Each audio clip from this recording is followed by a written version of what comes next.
vice chairman of Hindustan Unilever, executive director of Tata Sons, and he's been on the board of many companies. Someone who has written 16 books. हमको लगता है कि आप Z I है, जरूरत से ज़्यादा इंटेलिजेंट है। अकल से नहीं चलता है दुनिया, रिश्ते से चलता है। There are lots of books on how to become leaders, but very few books on how to stay a leader. So it's what you give that matters and not what you absorb. Engine for progress in society is business and enterprise. But to be vulnerable is not a loss of leadership. Ratan Tata showed vulnerability. I've screwed up $1 million. I'm prepared to resign, and I would like to send you my resignation. And you know what he said to me? There are some people who inspire by what they have done, and then there are others who inspire by what they have become. My guest today is a very distinguished individual, someone who was vice chairman of Hindustan Unilever, who was executive director of India's most respected business house, which is the Tata Group. He was executive director of Tata Sons, and he's been on the board of many companies. My guest today is none other than R. Gopalakrishnan, who is fondly known as Gopal. And thank you for that very exaggerated introduction of myself. You're saying things that I never thought of myself.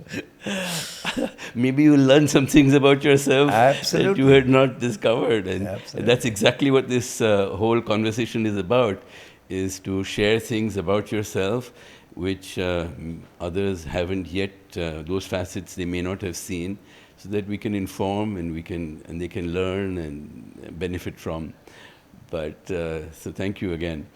So Gopal, you were born in Calcutta, you grew up in Calcutta, you were a 20-year-old, let's say the Gopal who was 20 years old, or even earlier than that, who studied physics, almost became an engineer. What did you want to become? What did you dream? Were there dreams that you had? You, as you said, you came from this family that has migrated from a village to Bengal, growing up.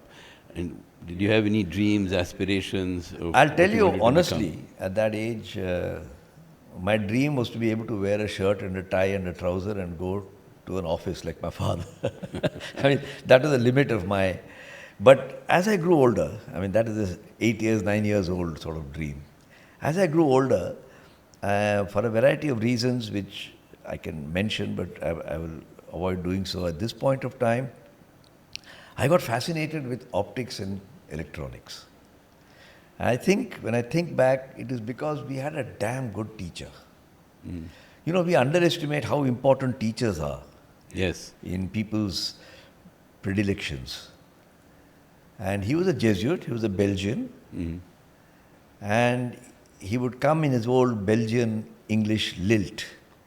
And he would say, I'm holding this object, what color is it? And we would all say green. He said, do you really think it's green? And we would say, yes. He would say, no, it's not green, that's your imagination. And we would say, why? He says, because there's something called the electromagnetic spectrum, which has violet, indigo.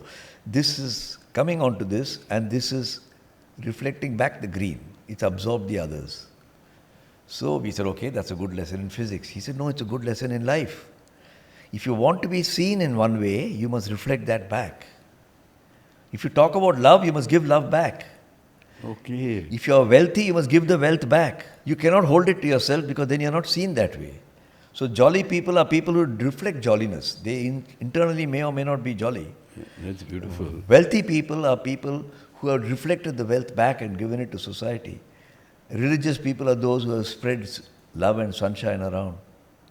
So it's what you give that matters and not what you absorb. And now, you know, that's a lesson in life. It's so beautiful. It's a beautiful lesson through electromagnetic theory. And here I was, 12, 13, 14 years old, saying, wow, physics is not just boring old stuff, you know. Second example I'll give you just by way of... No, please. Because this is such a fascinating teacher. He would say, what do you see? And you say, Father, we see you. Oh, you're a fair, tall, thin guy, etc., etc. He said, but you're seeing me because it's in your range of seeing. What you see is only 5% of all the things to see. Because the spectrum of things, a turtle can see things that you can't see. A wasp can see things that you can't see because they operate at a different level. Hearing, from 20 cycles to 20 kilocycles. You think there are no sounds beyond 20 kilocycles? That is called the electromagnetic spectrum. And then below 20 cycles, pigeons can hear it, but you can't hear it. So always remember, howsoever much knowledge you get, you are seeing a small part of what you can see, but the amount that is unseen and unexperienced is immense. So be humble. Be humble. Don't be arrogant thinking I know it all. And so these were beautiful life lessons. And if I add to this my mother's insistence that we should listen to Harikatha, Bhagavatam, like all mothers in many houses, gave a very good combination. I don't consider it spiritual, but I consider it very creating great self-awareness. And as I grew in my career later on, I realized, now I'm not a particularly self-aware, realized person, but I just realized how important leaders become leaders and stay leaders. There are lots of books on how to become leaders, but very few books on how to stay a leader, because you get knocked out of your perch due to multiple factors. Okay. And one of the strong reasons is lack of self-awareness. To remain a leader? Yes. No, unpack that, please. Because I've written you said something very profound. I've written a book on this, which is called Crash and published by Penguin, because I asked myself the question late in life, but you're forcing me to connect nodes that are not earlier connected. I said, people work very hard and they become the CEO of the company. Yes. And then they get fired. Huh. And I collected 15 or 20 cases. I researched them. And in all those cases, the reason why they got fired was one manifestation or another of absence of self-awareness. So ego, wanting to have it all, own it all, getting too money-minded rather than values-minded, getting too valuation-orientated rather than value-orientated. These are all manifestations of lack of self-awareness. And I wrote this book, which luckily has done reasonably well, but I think I wrote it in a corporate sort of context. So let's stay with it for a moment.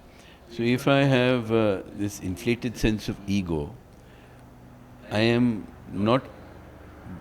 lack self-awareness, that I have that inflated sense of ego? Is that what you're saying, that lack of self-awareness? No, I'm saying there are two things about lack of self-awareness. One is, I don't realize and I'm not bothered about the effect I'm having on other people. Okay. And that's the one that you mentioned. I don't think I'm egoistic. The other guy thinks I'm egoistic. But I'm not bothered about what he thinks of me. My way or the highway. That's lack of self-awareness. But as a counter to that is, people say you cannot go by what people think of you. Okay, if you start acting and behaving and going and looking always in the rear view mirror in the sense of what do people think of me, you're not going to move. You need to be a person who is confident in himself and not be bothered by these and buffeted by the winds of what others think. How do you reconcile those? You make a valid point. How do you drive your car? Since you took the metaphor of the car, rear view mirror. You look forwards, but sometimes you look backwards. Yes. So you look outward for most of the time, but you also look inward. So you can't park your car without looking at the rear view mirror. But you can't look at the rear view mirror when you're driving on the highway. But you must look at the rear view mirror once in a while. Once in a while. Most of the time you are looking forward. It's the same with when you're in the office taking decisions and moving ahead, but you must have time for reflection. That's what I mean by self-awareness. I used to do something which may be very silly, but it worked for me, and I don't mind mentioning it since you said you're trying to unpack things that are not in the domain. I used to sit down every morning. I get up very early, 5:30, just for half an hour. I call this my attempt to become self-aware. And write down which are the most important conversations I had yesterday and what was the key point of that conversation. Right? Try this tomorrow. Just try it. Okay. And I found next morning that I found it very difficult to think of the conversations of yesterday. Yes. Very difficult. Especially the ones with your wife and what she told you. I was amazed. And I said, this is unbelievable. It comes back to me when I want to. Like my wife can say, you've forgotten that you should do this or write a check for that or whatever. But the ability to focus your mind when there is no other disturbance on the conversation you had yesterday and what are the key point of it.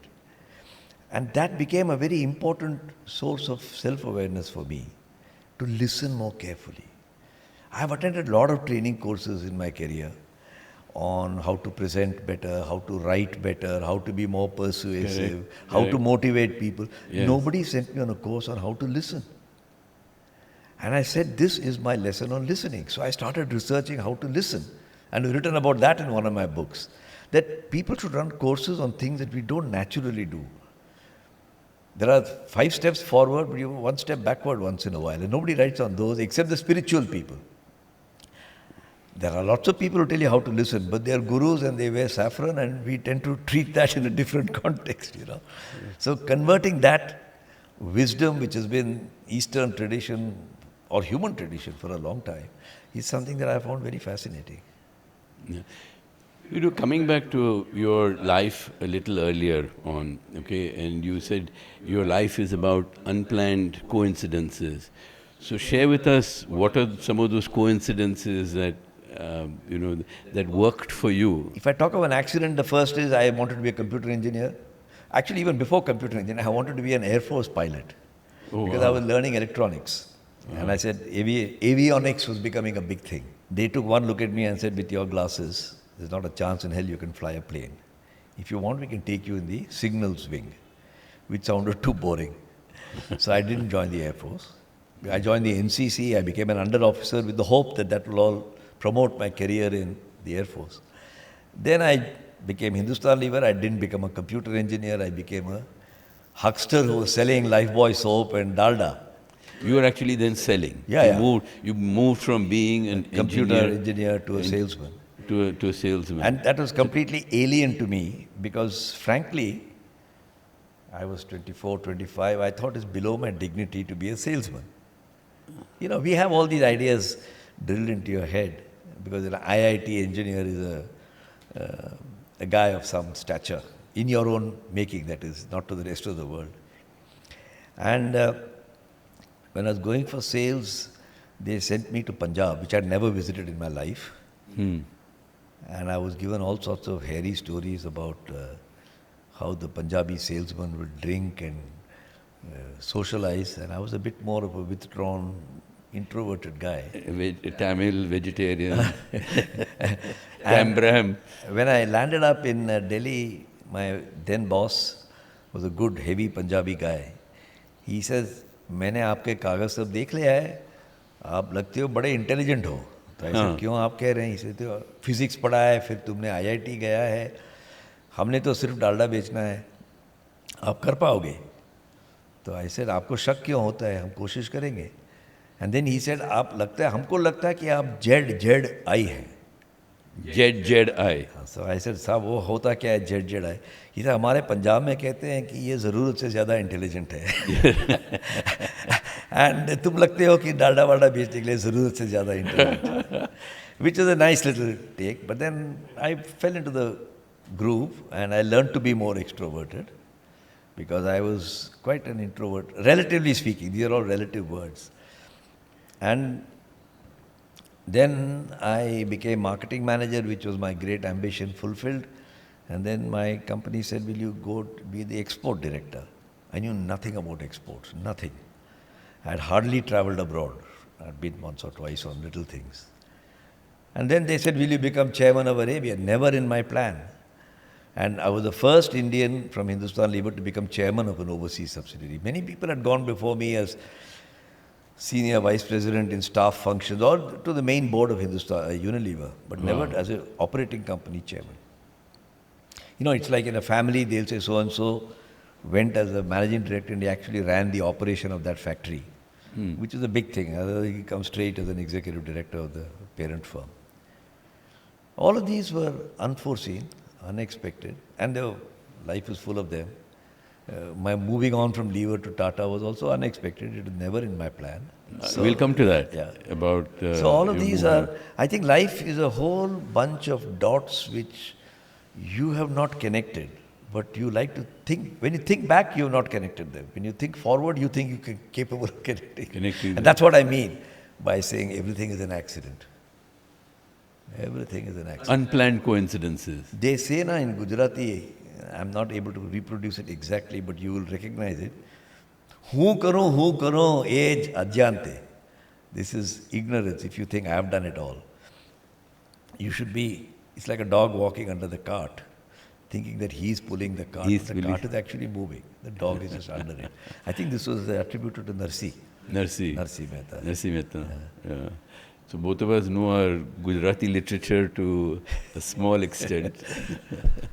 But talking about your stint again in Hindustan Lever and going to the Punjab, you wrote somewhere that one of the lessons that you learnt in life was about relationships. That Rishta is more important than strategy. And you've written up about it. So explain to us, and this you related it to somebody that you met in Jalandhar, and unpack that one for us. And what did you learn there? When you have a very formal, high-quality education, I think I was privileged by the standards of those days to have that. Many of us have had that. Physics, IIT, you think the world is very rational and logical. Correct. And the irrationality is a small crescent at the end of the moon. And that should be discouraged as far as possible. That's the mindset of a IIM engineer, financial industry guy, etc. The truth is the other way around. What is certain and clear and rational is a small crescent, and the rest is all ambiguity. This is good Hindu philosophy. I'm just stating it in different parameters. And it's exactly the opposite to Greek philosophy. Greek philosophy says there's right, there's wrong, there's a thin line separating it. There is good, there is bad, there's a thin line separating it. There is long term, short term, thin line separating it. Indian philosophy says, kaun jane? You have to deal with ambiguity. And everything is amorphous. Everything is amorphous. So I had to have that transition happen to me. Physics honors, engineering, computers, and then I go to sales, where I'm not able to connect every call that I made with the sales that came out at the end of the month. And I had this experience in Jalandhar. I'm mentioning it because you referred to it. I used to, when I think back, I was a very silly fellow. But we were all silly at 25, 26. What the hell? If you're not silly at that age, then when are you going to be silly? I used to carry a diary in my pocket. And like a good work-study industrial engineer, I used to write down percentage of time spent in this call analysis. And my senior salesman, who was more than twice my age at that time, I came to the conclusion after 7 or 8 calls that he was spending too much time in greetings and too little time on product presentation and selling. So over lunch, it was a practice to sit and say what your observations are. I told him this. He said, आप हमारे अफसर हैं, आपको कहने का हक है. मुझे समझ में नहीं आता है आप क्या कह रहे हैं. आप मुझे करके दिखाओ. And I said, this is it. I'm done. I didn't know a word of Punjabi. I had no idea about Jalandhar. I could do a product presentation because that had been taught to you, but I had no idea how to greet a guy. This chap will walk in and say, Pape, poti da ki haal hai? Bachchi ghar aayi kya? Sab fit hai? I had no idea who's married, who's not married, who had a granddaughter. So my calls finished in about 5 minutes. And obviously I made a hash of it. And I was feeling but I said, I'm going to do it. I said, I'm going to do it because this is like, I can't tell him, who are you to tell your boss to karke dikhao. I learnt a lesson out of that if you're not willing to do, generals have to do what the privates do. Otherwise, they will not become good generals. So I was happy with that. But he came to the station to see me off on the frontier mail, put his hand on my shoulder, and in almost an elder brotherly way, he said, आपने किया, you know you made a hash of it. But देखिए, याद रखना कि रिश्ता बहुत ज़रूरी है. कॉल तो होता रहेगा, लाइफ बॉय बिकता रहेगा, रिक्साना बिकता रहेगा. रिश्ता बनाना बहुत ज़रूरी है. मेरे ख्याल से आप बहुत बड़े ऑफिसर बनोगे इस कंपनी में, मैं तो नहीं रहूँगा, लेकिन ये याद रखना Wow. कि अकल से नहीं चलता है दुनिया, रिश्ते से चलता है. That left a big impact on my head. अकल से नहीं चलता है दुनिया, रिश्ते रिश्ते से से चलता चलता है. है. And I think I started to unconsciously modify because I think that's a fantastic lesson. They don't teach you this in IIM. So tell us where you actually have experienced this, where the Rishta, let's say whether it was a deal or whether it was something where the Rishta actually overtook strategy or as you said, akal, you know. You see, strategy is like the map you have in your head. I'm trying to get there. I want to come to Suketu's house in Juhu. I've got a map, but pulling down the window and saying, Bhai Sahab, Shah house kidhar hai? Was brought me here. You know, he said, वो मंदिर road है, यहाँ से जाओ, you know. And that happens all the time. I'm very keen to get a deal. I remember, I'll give you one example. Since you asked for example, I could go on and on, but I should restrict the number of examples unless you want them. When I was the export director, we used to do a lot of business with Russia. You go back to the 80s, you'll remember this. And either you got a big deal or you got nothing, right? And my colleague, my younger colleague came and said, boss, you have to come this evening, have to have dinner, have to have the vodka with them, sit till late in the night. None of this is my natural way.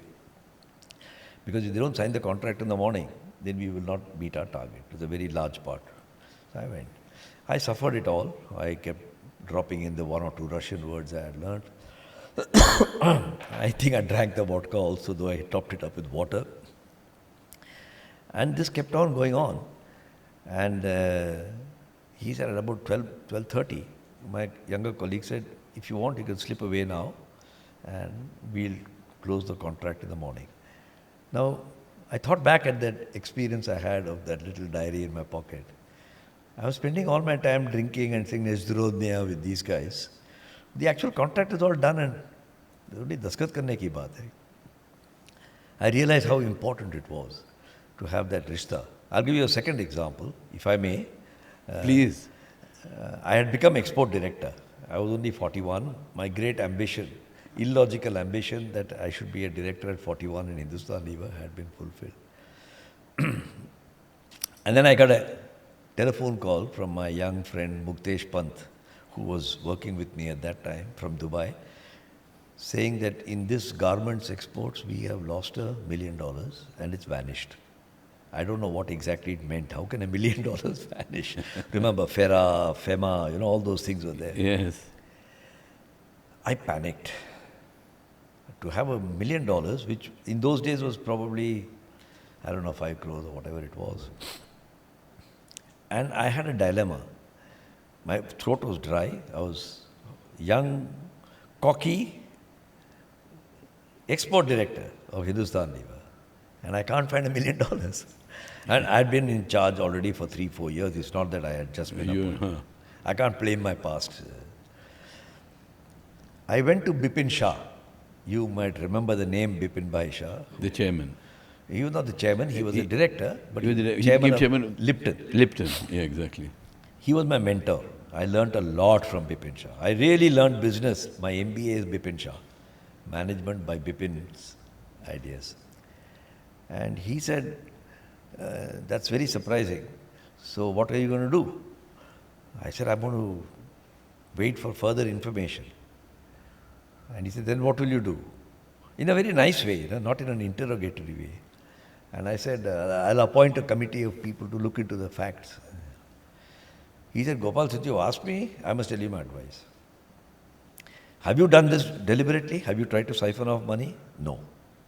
It's happened despite your best attempts and the company systems.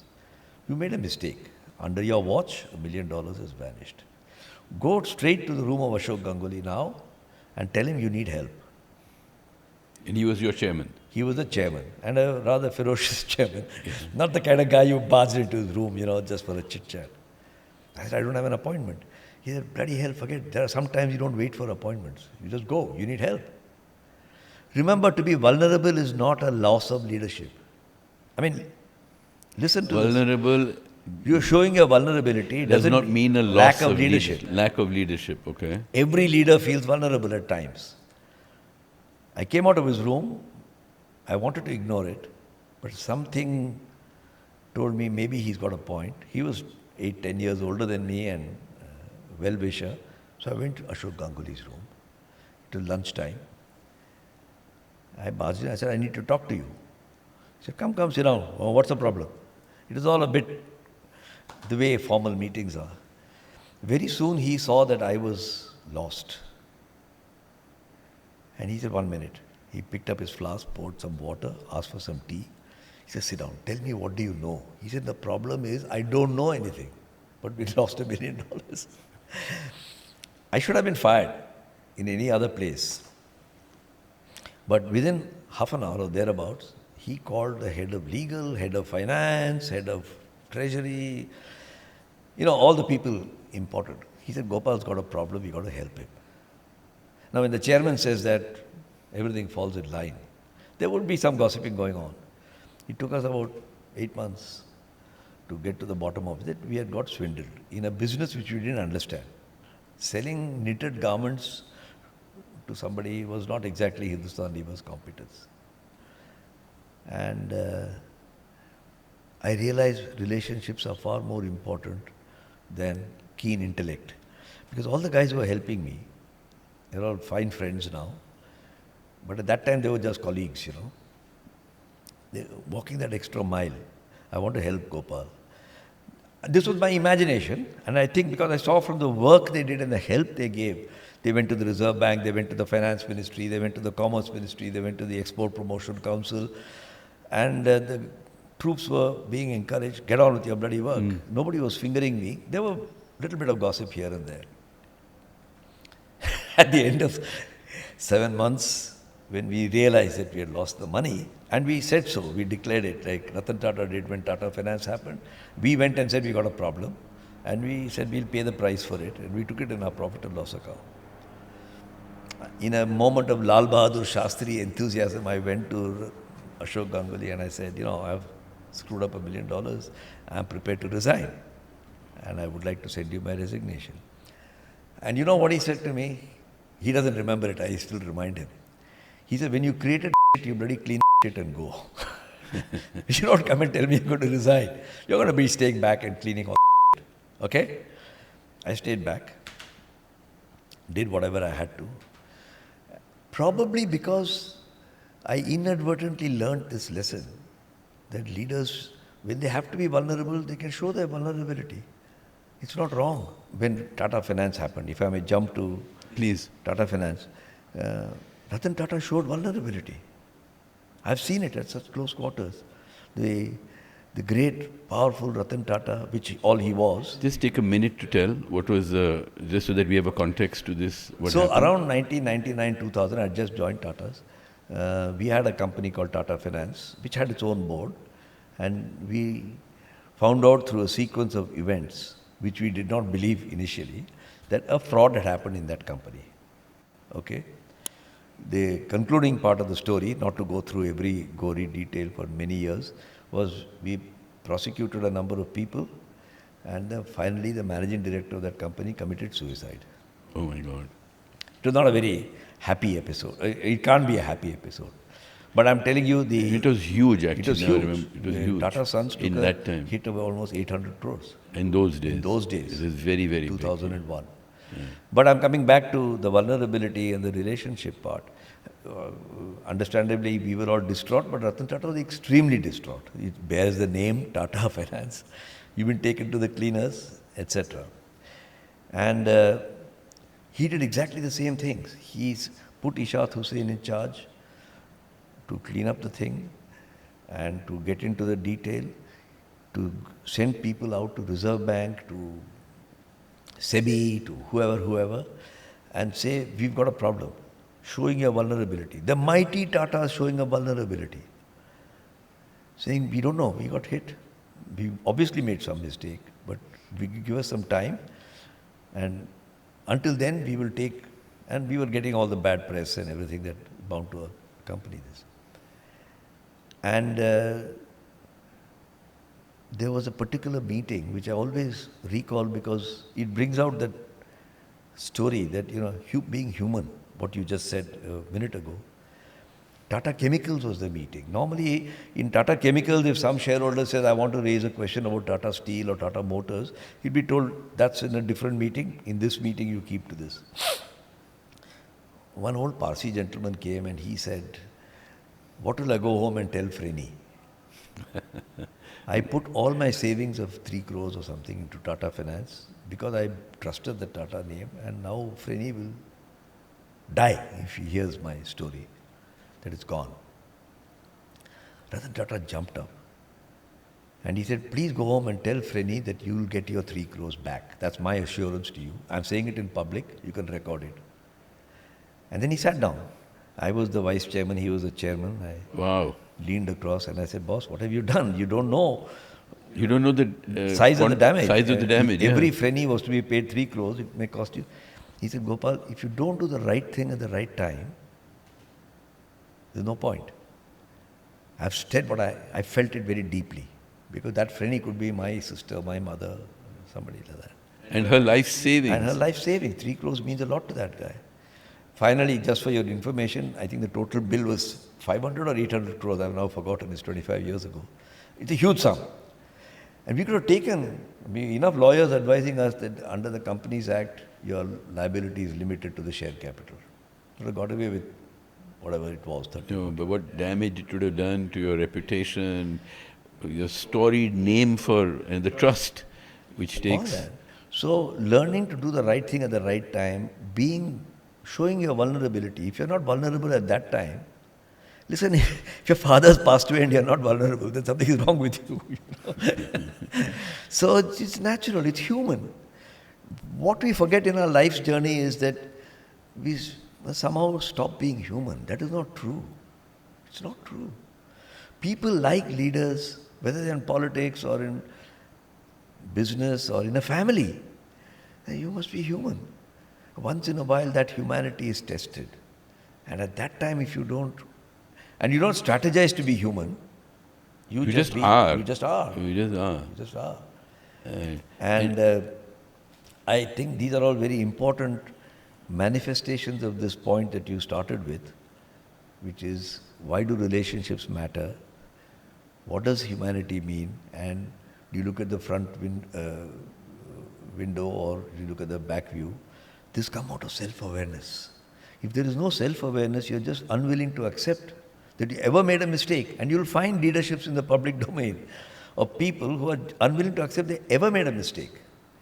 And those are examples, though it's easy to talk about other people, of the absence of self-awareness. So, what is there, you talked about something called that the graveyard is the richest place because it has people who've carried all their experience along with them. So is there something that you would like to share as experience, which you believe should be shared now with the world, with that you feel that you've not already shared? Suketu, I came to a conclusion, and I'm making it sound very much more organized and programmed. I'm doing that in the interest of brevity. It's sort of a hazy idea in my head, slowly crystallized. But I'm putting the final crystal to you. This idea that everybody's experience is useful to somebody or the other. There are 8 billion people on this planet. It may be your son, it may be your grandson, it may be your nephew, it may be an employee, it may be a friend. There are lots of people in your circle of influence. But most people think of their own experience in rather limited terms. Who's interested? I have been a general sales manager of a chewing gum company, nobody's interested. But you tickle the guy and ask him which is more important, and that's how I came to all these things. Rishta is very important rather than product pitch. And he'll tell, I'll tell you this story, I'll tell you that story, and they're full of stories. And so I have, in my mind, developed a model that every year of experience is like another 1 kilo of grain, which I've taken from the field. It is surplus to me, so I kept it in the silo. And now I got a big silo. I am now retiring. And I tell people who retire, now retiring people also come to me for a point of view. And I say that, what are you going to do with this grain, this silo? This accumulated It's wisdom. accumulated, you know. It's got 500 tons of wheat in it. He said, anybody can have it if he wants it. I said, have you ever fed hungry people by offering them a silo of grain of 500 tons? He said, no. Well, it's up to them. I said, no. If you're a marketeer, you'll take out kilo by kilo, add yeast, add flavor, give somebody croissant, give somebody brown bread, give somebody naan, give somebody chapati. You'll dish it out. That's how you share wisdom. Nobody's interested in your experience. They're interested in your wisdom.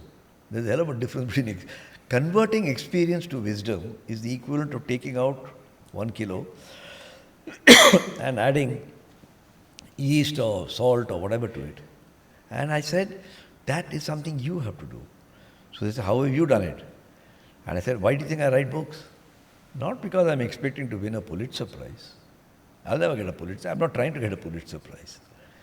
I'm merely trying to take out kilo by kilo and convert it into, one is a naan, one is a paratha, one is a brown bread, one is a croissant.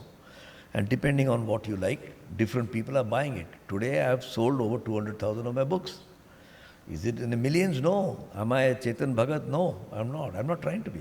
And you're not making your millions out of it. I'm it's not not something to learn. It's something that you just want to share. Exactly. You have it within you, and you say, I have it within me. I'd like to offer it. And whoever wants to pick it up. So I don't count my success. But you're not thrusting it down anyone's throat. What is that one question that you wish that young people should ask themselves more?